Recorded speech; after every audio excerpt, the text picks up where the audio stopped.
The old man shuffled into the courtroom, his wrists cuffed, his coat draped like a flag over a forgotten soldier's shoulders. The light was harsh, the kind that reveals every scar and story written into a man's face.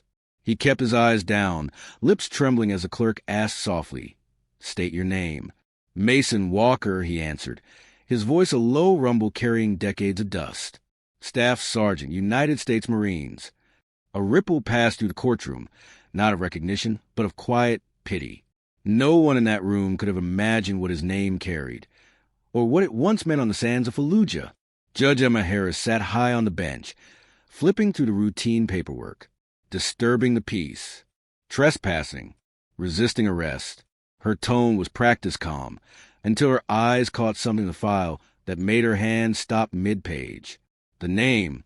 For a heartbeat, her face lost its color. The room seemed to shrink, and time itself held its breath. Mason Walker, the same man her brother, Lieutenant Grant Harris, had written about in his final letter. The man who had carried him out of enemy fire and vanished into silence 20 years ago. The judge's composure cracked for just an instant before she masked it behind her glasses. No one noticed. Not the bailiff calling out the case number. Not the young prosecutor rehearsing his speech. But something deep inside her had begun to stir. Something she thought had died with her brother. Case 47B, the bailiff announced. City of Newbridge versus Mason Walker. The defendant rose slowly. His knees groaned like old wood. His coat was frayed, 2 sizes too big, its patches faded to ghosts. Beneath it, a faint outline of metals, lost long ago, still seemed to rest on his chest. The prosecutor, sharp-suited and freshly minted from law school, adjusted his tie. "Your Honor," he began confidently, "Mr. Walker has been repeatedly warned about loitering behind the Jefferson Street Cafe. The owner has filed multiple complaints." He spoke like a man ticking boxes. But what he didn't say, what he didn't care to know, was that Mason never begged, never stole. He sat there just to feel the warm air drifting from the kitchen vent. A kind cook sometimes slipped him half a sandwich. That was his crime, surviving the winter. The judge's pen hovered over the file. Her heartbeat echoed in her ears. "Mr. Walker," she said finally, her tone formal but faintly trembling, "do you have legal representation?" He shook his head. "No, ma'am. My lawyer's tied up somewhere else." "Would you like to speak on your own behalf?" He nodded once. "Ain't much to say. Just needed to stay warm."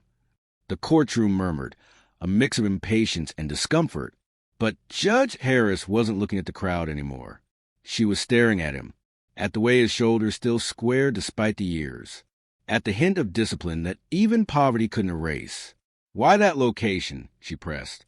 He hesitated. "Jimmy, the cook there, he leaves food sometimes. Known him since he was a boy. His father served with me. Desert Storm." A flicker of familiarity brushed her features. She leaned forward. "And your service record, Mr. Walker?" "United States Marine Corps," he said quietly. 1975 to 95. Staff Sergeant, 2nd Battalion, 8th Marines. Iraq. Her pen froze again. The word struck something sacred, like hearing the name of a life she'd once known. She scribbled a quick note on the file, but her hands trembled faintly. And then, before anyone could breathe, the heavy courtroom doors swung open.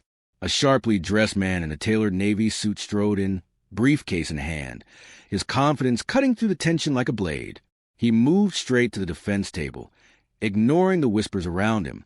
"Your Honor," he said firmly, "Ethan Lewis, I've just been retained to represent Mr. Walker." Mason blinked, startled. He hadn't called anyone. He couldn't even afford a phone, let alone a lawyer like this. Judge Harris narrowed her eyes. The court was not informed of new representation. "My apologies," Ethan replied evenly. "This was a last-minute arrangement. I respectfully request a brief recess to speak with my client." The judge studied them both for a long, silent moment. She saw something in Ethan's expression, urgency wrapped in calm professionalism. And in Mason's eyes, she saw confusion and something deeper, something like resignation. "This court will recess for 15 minutes, she said, standing abruptly. "We'll reconvene shortly." The gavel fell, but her heart was racing faster than the sound it made. As the crowd dispersed, Mason leaned toward the lawyer beside him. "I don't have money for this," he muttered. Ethan gave a faint smile. "You won't need it. My firm's handling it pro bono. Williams, Lewis, and Harris." Mason frowned. The name Harris lingered in his mind. "Like the judge." "Exactly like the judge," Ethan replied softly. The courtroom emptied into whispers, but Judge Harris didn't move. Behind her calm exterior, a storm was gathering, one that would soon turn a simple trial into something history would remember. And deep inside her chambers, an old photograph waited, ready to bring two worlds crashing together. Inside her chambers, Judge Emma Harris closed the door behind her and leaned against it for a moment. The sound of the latch clicking echoed through the room like a final verdict. For the first time in years, her hands were shaking. She stared at the file still open on her desk. Mason Walker's name bold at the top, surrounded by ink and dust, a symbol of a man the system had forgotten. Her mind drifted to a memory she had spent half her life trying to bury, a photograph of her brother, Lieutenant Grant Harris, grinning in his dress uniform, a hand resting proudly on her shoulder. It was the last time she'd seen him alive. 2 weeks later, he was gone, but not before writing home about a Marine who had saved his life under enemy fire. The name had been etched into her soul ever since. Staff Sergeant Mason Walker. Now that name was back, scrawled in black ink on a criminal charge sheet. Meanwhile, in a small conference room next to Courtroom, Ethan Lewis set his briefcase down and turned toward Mason, whose posture was stiff with distrust. "Mind telling me what's going on?" Mason asked, his voice gravel from years of silence. Ethan exhaled slowly, choosing his words. "Let's just say your case reached the right set of eyes. You don't owe me a thing. My firm's taking this on as a matter of moral importance." Mason eyed him warily. "You don't look like the kind that picks up lost causes." Ethan gave a thin smile. "You'd be surprised how many heroes this city leaves behind." Something flickered in Mason's tired eyes. Not pride, not yet, but a faint echo of the man he used to be. 15 minutes later, the bailiff's voice cut through the murmuring hallway. "Court is back in session." When Judge Harris re-entered the courtroom, she looked composed again, but her face was paler than before. She adjusted her glasses, though everyone could see the faint tremor in her hands. "Mr. Lewis," she began, "has your client made a decision?" "Yes, Your Honor. We request dismissal of all charges. Mr. Walker wasn't trespassing. He was surviving. The cafe employees provided implied permission for him to be near the vent to stay warm." The young prosecutor rose immediately. "Your Honor, the defendant has a history of disturbances. The law is clear." "Sit down, counselor," Judge Harris said, her voice sharp but low. The firmness in her tone silenced the room. "This court will decide what's clear." She turned her gaze back to Mason. "Mr. Walker, your military record lists Fallujah, 2004. Is that correct?" He hesitated before answering, caught off guard by the question. "Yes, ma'am. 2nd Battalion, 8th Marines. And on April 17 of that year, were you part of an operation near the western edge of the city?" The courtroom had gone utterly still. The young prosecutor frowned, unsure where this was going. Mason's brows furrowed. "Yes, ma'am. We were escorting a convoy. Got ambushed by insurgents. Lost good men that day." The judge leaned forward, her voice softer now, though every word seemed to carry its own weight. "During that firefight, did you rescue a wounded officer?" "Lieutenant Grant Harris." The room froze. Mason's eyes widened, searching her face as memories flooded back like gunfire in the dark. "Parker?" he whispered before catching himself. "No. Harris." "Yes, ma'am. Young officer. Brave one. Took a round trying to pull a medic to safety." His voice softened, trembling. "I reached him, dragged him behind cover. He kept telling me to leave him, said to go save the others. But I couldn't." His words cracked like dry earth beneath heavy rain. For the first time in decades, his voice wasn't that of a vagrant.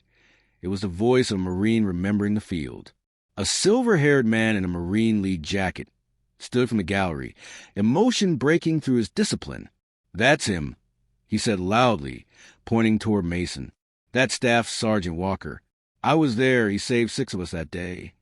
The prosecutor tried to interrupt, but Judge Harris raised her hand again. "Order in the court." The room fell silent.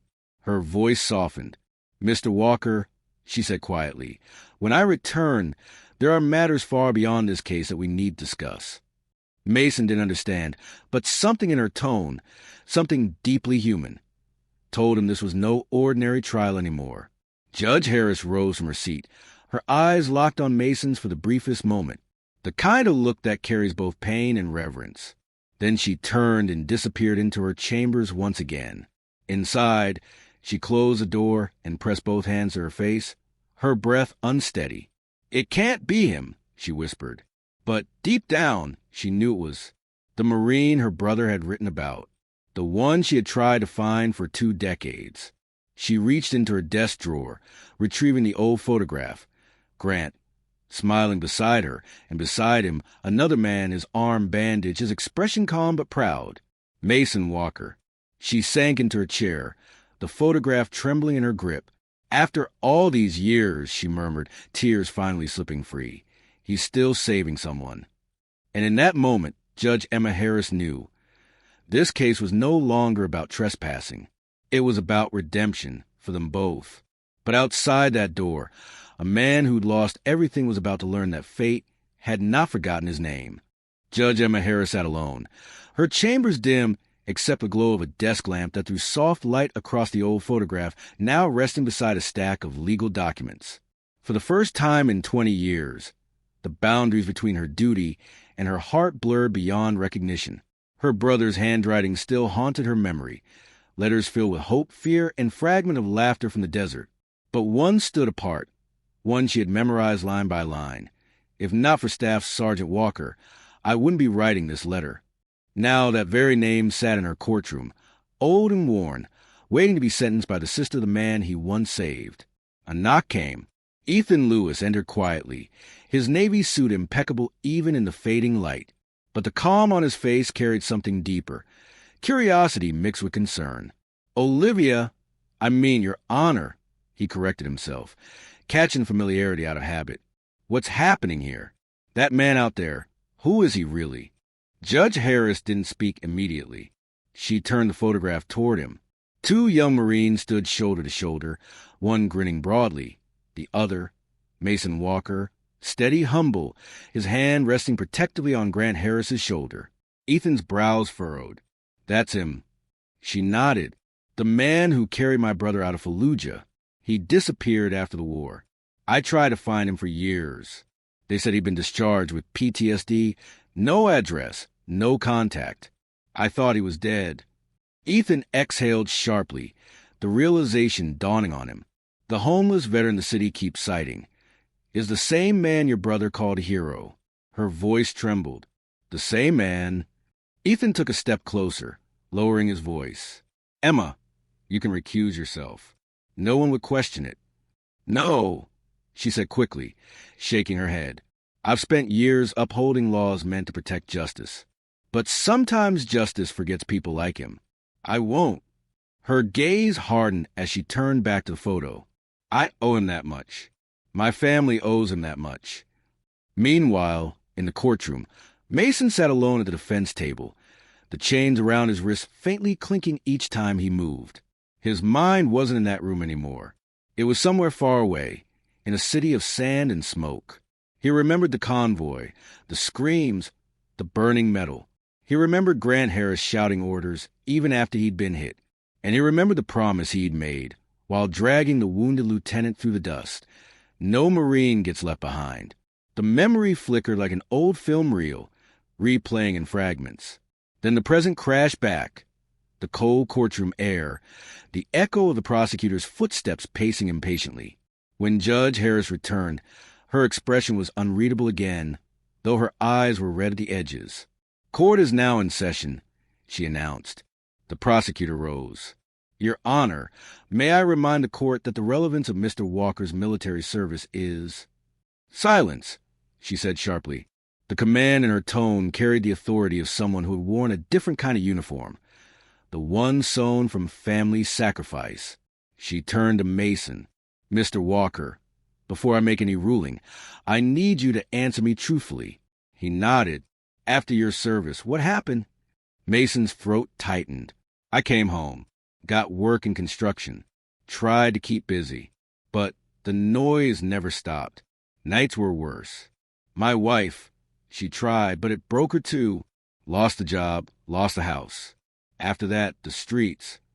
Every word was plain, but each one carried the weight of a war no one saw. The prosecutor shuffled his papers awkwardly. The crowd, once indifferent, now sat frozen in silence. "Mr. Walker," Judge Harris said quietly, "do you know who I am?" He blinked, confused. "Ma'am." "My brother," she began slowly, "was Lieutenant Grant Harris." A stunned quiet fell over Courtroom. Mason's eyes widened, disbelief rippling through him like shock waves. You're his sister?" he said, voice trembling. Her lips quivered, but she nodded. "He wrote to us about you. Said you were the reason he made it out of Fallujah alive." For a long moment, Mason couldn't speak. The weight of decades pressed on his chest. "I always wondered what happened to him," he whispered. "He made it to Germany. We heard the medevac took him." Her eyes softened, the words heavy with memory. "He did. But 2 weeks later, his convoy hit an IED. He didn't make it home." Mason's shoulders sank, his eyes glistening. "So, saving him only delayed it." "No," she said, her voice breaking. "You gave us 2 more weeks with him. You gave us time we never would have had." The silence that followed wasn't emptiness. It was reverence, the kind of silence that fills the air when truth finally finds its voice. Judge Harris took off her glasses and looked directly at him, tears standing still in her eyes. "Mr. Walker, when this hearing ends, we're not done. There are things you deserve to know." And for the first time since stepping into that courtroom, Mason Walker, the forgotten Marine, looked up, his back straightening with something he hadn't felt in years. Hope. But outside those walls, forces were already moving, men in uniform, carrying a medal that had been waiting decades to find its rightful home. The next morning, the courthouse air felt different, heavier somehow. Word had spread like wildfire. A decorated Marine, once thought lost to the streets, was standing trial for trespassing. Veterans gathered outside, their jackets heavy with pins and patches, while inside, whispers passed like rumors of resurrection. Mason Walker sat at the defense table again, his cuffs gone now, replaced by the quiet authority of a man who had nothing left to prove. The prosecutor avoided his gaze. Judge Emma Harris, though composed, could feel every eye fixed on her. As she lifted her gavel, a quiet murmur rippled through the courtroom doors. The bailiff opened them, and in walked 3 men in full Marine dress blues. At the front was Colonel Nolan Wright, his chest decorated with medals that gleamed like history itself. The gallery stirred, and Mason instinctively straightened, muscle memory overtaking pain. "Colonel Wright," Judge Harris said carefully, "you are not scheduled to testify." "With respect, Your Honor," the colonel replied, voice deep and steady, "this matter concerns the United States Marine Corps." He motioned to the young corporal beside him, who carried a wooden case with brass hinges. "We've been searching for Staff Sergeant Mason Walker for a very long time." The courtroom fell still. Mason's heart pounded in his chest, confusion and disbelief mixing in his eyes. Colonel Wright opened a folder. Under the Veterans Reconsideration Initiative, thousands of service records have been reviewed. Among them, Walker, Mason J., Staff Sergeant, 2nd Battalion, 8 Marines, Iraq, 2004. He paused, looking up at Mason. "Your record was marked incomplete after your discharge due to classified operations. That has now been corrected." He nodded to the corporal, who opened the wooden case. Inside, resting on a deep velvet lining, was a Navy Cross, the nation's second highest military honor. Gasps filled the room. Even the prosecutor's hand fell from his papers.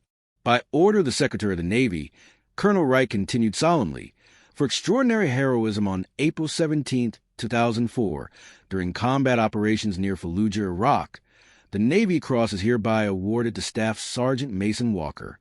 Mason's breath caught. His lips parted, but no sound came. Sir, there must be some mistake, he managed finally. I just did my job. No mistake, the colonel replied firmly. Your actions saved Lieutenant Grant Harris and 6 other Marines from certain death. The Silver Star awarded at the time has been upgraded in recognition of your full record. The silence that followed was unlike any other. It wasn't the stillness of shock. It was reverence. A voice rose from the back, clear, authoritative, and trembling with emotion. Attention on deck. It was a silver-haired Marine from before, standing tall despite his age. One by one, veterans rose from their seats. Then civilians followed, lawyers, reporters, even the prosecutor himself. The entire courtroom stood. Every person in that room, every soul present, rose in silent salute to a man the world had discarded. Mason sat frozen, overwhelmed. His hands shook as the corporal stepped forward, lifting the medal toward him. The polished metal gleamed under courtroom lights, reflecting faces filled with awe and tears. Judge Harris rose slowly from her bench, unable to remain still. Her voice trembled when she spoke. In light of these extraordinary developments, all charges against Staff Sergeant Mason Walker are hereby dismissed. Permanently. The gavel struck. The sound echoed like thunder in a church. Mason blinked rapidly, his throat tightening as the colonel approached him. Welcome home, Sergeant, Wright said quietly. Home, Mason repeated under his breath, tasting the word as though it were something foreign, something almost too sacred to claim. From the side of the room, Caleb Young, the cafe cook, stepped forward, tears slipping down his cheeks. Sir, he said softly, my father used to talk about a Marine who saved his platoon. Said if I ever met him, I owed him everything. I didn't know that man was you until today. Mason's voice broke. I was just trying to stay warm, son. Didn't expect to find a family again. Ethan Lewis placed a steady hand on his shoulder. You didn't find them, Mason. They found you. Judge Harris stood motionless, her composure crumbling as tears streamed freely down her face. The world might have seen a defendant that morning, but she saw something far more powerful, a man who had once carried her brother to safety through hellfire and now stood before her, carrying the weight of a forgotten nation. The courtroom applauded, a sound not of noise but of hearts breaking open at once. And through the sound of clapping and tears, Mason whispered the only words that truly mattered. No Marine gets left behind, not even me. But as the applause faded and the reporters rushed to the door, one truth lingered. Honor could return a man his name, but only time could heal what the years had taken away. The courtroom had emptied, yet the air still vibrated with what had just taken place. Outside, the cold November wind brushed past flags fluttering at half-mast, while inside, Staff Sergeant Mason Walker remained standing before the bench, staring at the Navy Cross gleaming in its velvet case. The same hands that once gripped a rifle now trembled as they hovered above the metal. His fingertips brushed the silver edge, and in that instant, flashes were flooded back. The roar of gunfire, the acrid smoke, the sound of Grant Harris calling for help. Behind him, Judge Emma Harris stepped down from the bench. She wasn't wearing the face of authority anymore, only that of a sister, a daughter, and a woman whose grief had never truly faded. Mason, she said softly, her voice stripped of its formality. My brother used to write about you in every letter. Said you were the kind of Marine others followed even before they were told to. He lowered his head, struggling to meet her gaze. Your brother was the kind of officer who led from the front. That's why we followed him. For a moment, silence fell between them, the kind of silence that carries understanding without words. From the gallery, Colonel Wright cleared his throat. Sergeant Walker, he said, there's one more matter. He gestured toward the master sergeant standing beside him, who held a tablet. Sir, your Veterans Affairs records have been updated. You've been granted full disability coverage, 100% service-connected, retroactive to your discharge date. Mason blinked. I don't understand. It means, the master sergeant explained gently, you'll receive every bit of the pay, housing, and health care you were owed. All of it. From the day the government lost your file. The words hit harder than any shell or bullet. For decades, he'd lived in the shadows of bureaucracy, surviving on scraps while the system forgot his name.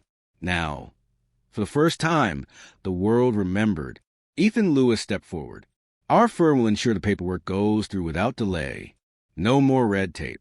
No more waiting in lines that go nowhere. Mason's eyes flicked between them all. Disbelief slowly melting into something else. Gratitude, raw and overwhelming. From the crowd, Caleb Young, the cook from Jefferson Street Cafe, stepped closer, clutching his hat to his chest. "Sir, my dad used to tell me about a Marine who saved his life in Desert Storm. Said if I ever met a man named Walker, I should thank him for both of us." He reached out a trembling hand. "Never thought that man would be the same one I left sandwiches for." Mason took the hand, his grip firm despite the emotion in his eyes. "You did more than feed me, son," he said. "You reminded me I was still human." The prosecutor, still standing near his desk, swallowed hard before stepping forward. "Sir," he said quietly, "on behalf of the state of Newbridge, I offer my deepest apology. I didn't know. I should have listened." Mason gave a small nod. "You were just doing your job, son, just like I did mine." The colonel turned to the courtroom once more. "This country owes men like Walker a debt we can never repay. But today, at least, we can try." He lifted his hand in salute, and every Marine in the room followed suit. One by one, civilians rose again, joining them in standing respect, not for war but for sacrifice. Judge Harris's voice trembled when she spoke again. "2 weeks after my brother died, I swore I'd devote my life to justice. But I see now that justice isn't always found in a courtroom." She looked at Mason with tearful conviction. "Sometimes it's found in the lives we save and the people we choose to remember." Mason stood there silent, his chest rising and falling with slow, heavy breaths. Then quietly, he said the words that had carried him through battle and beyond. "No Marine gets left behind." The colonel nodded. "And no hero gets forgotten."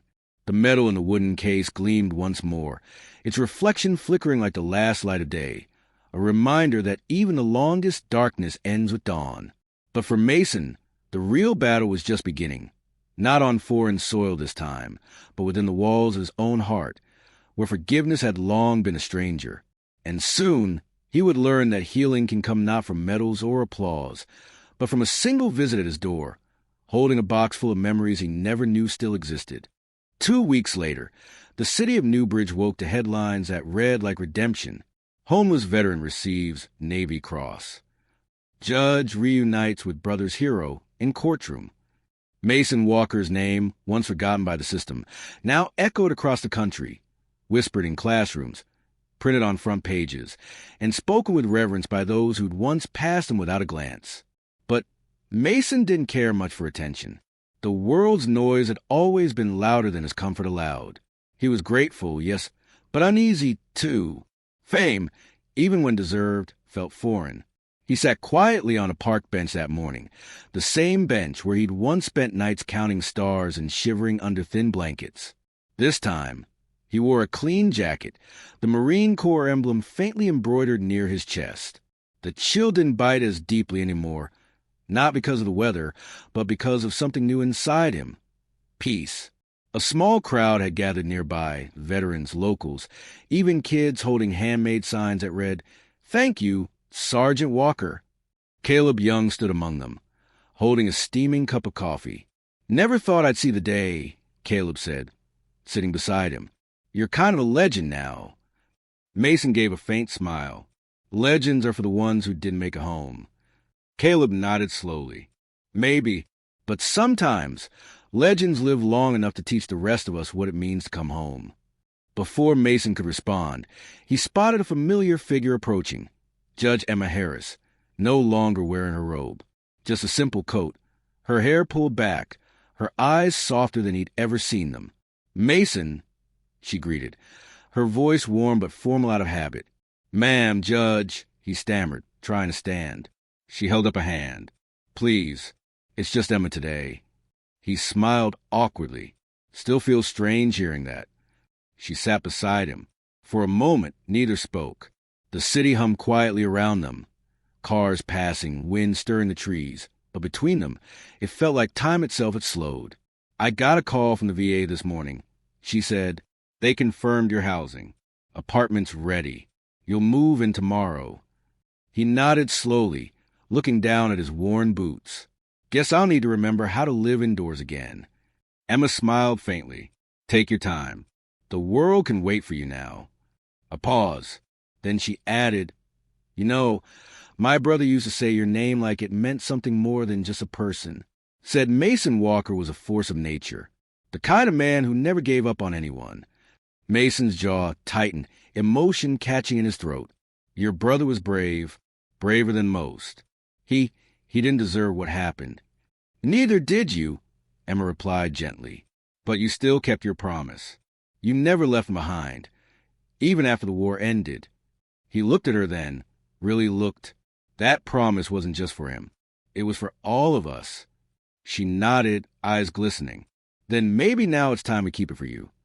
From the edge of the park, Colonel Wright appeared once more, carrying an envelope and a solemn smile.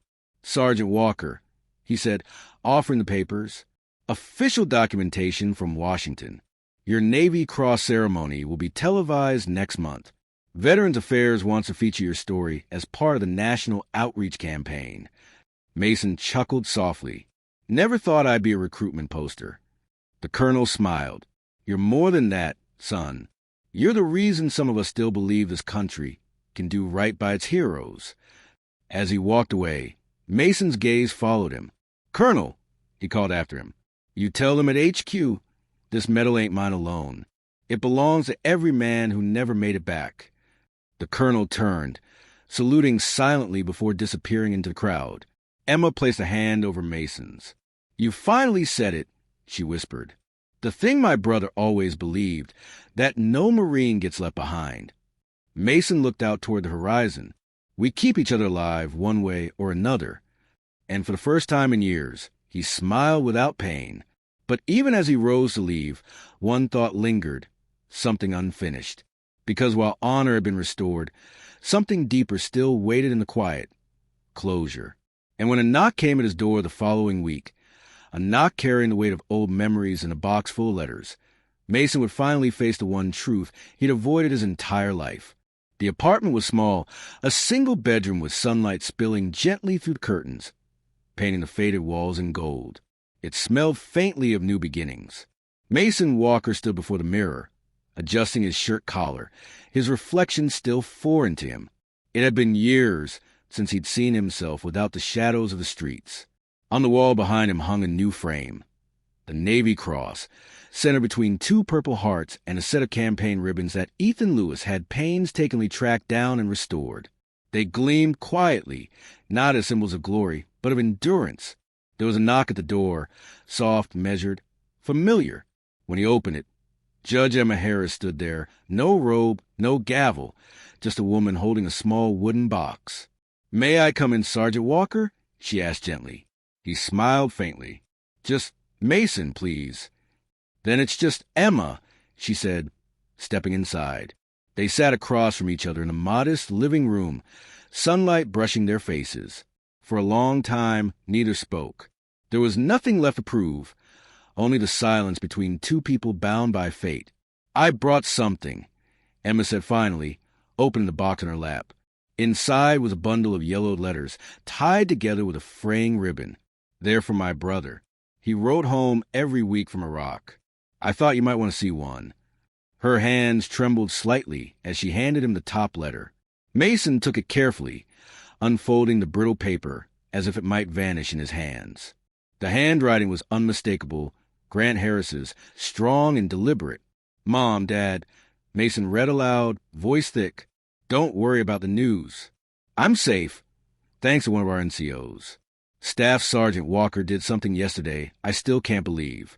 We were ambushed near Fallujah, and he ran through enemy fire like it didn't exist. He wouldn't leave me, even when I ordered him to. Said, no Marine gets left behind. Not while I'm still breathing. The words cracked his voice, his hand gripping the paper until it trembled. Emma's eyes shimmered.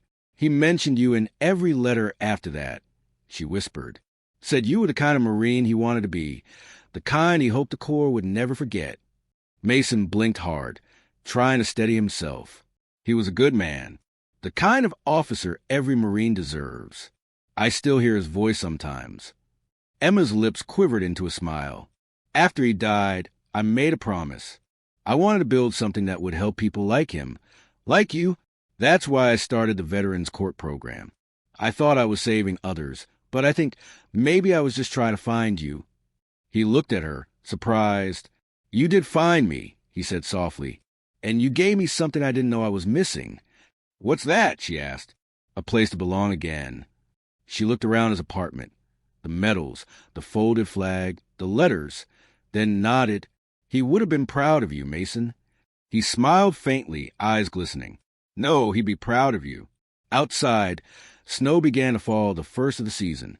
The flakes drifted past a window, landing softly against the glass like tiny reminders that even cold things can find peace. Emma stood and placed the rest of the letters on his table. They're yours now, she said. Maybe they'll help fill the quiet. Mason nodded, voice low. They already have. As she turned to leave, he stopped her with a quiet, broken laugh. You know, when I was sleeping on the streets, I used to think no one remembered me, that I'd been erased. She turned back, her expression tender. Someone did remember. Mason, sometimes it just takes the world a little longer to catch up. He stood taller now, straighter, a Marine once more. After all this time, he said softly, almost to himself, someone remembered my name. Emma smiled through her tears. And they always will. She left quietly, the door closing with the soft finality of a life reborn. Mason stood there a moment longer, looking at the medals, the letters, and the falling snow. He reached for one of the letters again, whispering into the quiet room, No Marine gets left behind. And this time he believed it. Some heroes save others on the battlefield. Some spend their lives waiting for someone to save him in return. But the greatest redemption comes when the world remembers that every soul, no matter how forgotten, still carries a name worth standing for. Drop a comment below and let us know where you're watching from. If you enjoyed today's story, smash that like button, subscribe, and ring the notification bell so you never miss another post-pounding cinematic tale from Black Rise. Here's a quick question for you. If you were Judge Harris, would you have revealed the truth to Mason that day, or kept it hidden to protect your role? Sometimes, remembrance isn't just about who we save. It's about who we choose to stand up for when no one else will.